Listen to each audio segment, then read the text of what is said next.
আসসালামু আলাইকুম। ঝিকিমিকি খামারের কালামনগরের ভিতরে ঝিকিমিকি খামার, সেই খামারের মাছ ধরলাম আজকে। 2 বছর আগে মাছ ছেড়েছিলাম, ছোট ছোট পোনা। এখন মাশাআল্লাহ আল্লাহ দিলে এক একটা মাছ 5 কেজি, 6 কেজি, 7 কেজি প্লাস।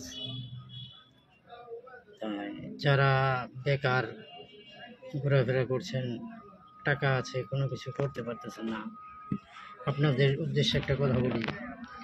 বাসার সামনে আশেপাশে কোনো খালি পুষ্কুনি থাকলে আপনারা চেষ্টা করবেন কিছু মাছ টাছ চাষ করার জন্য।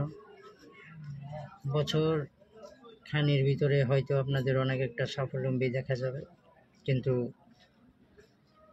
বেকার থাকলে তার কোনো আয় উন্নতি হয় না। বসে খেলে বাবার রাজার ভাণ্ড ফুরিয়ে যায়। আপনারা সবাই উদ্যোগ নেন যাতে বেকারত্ব দূর হয়। আসসালামু আলাইকুম।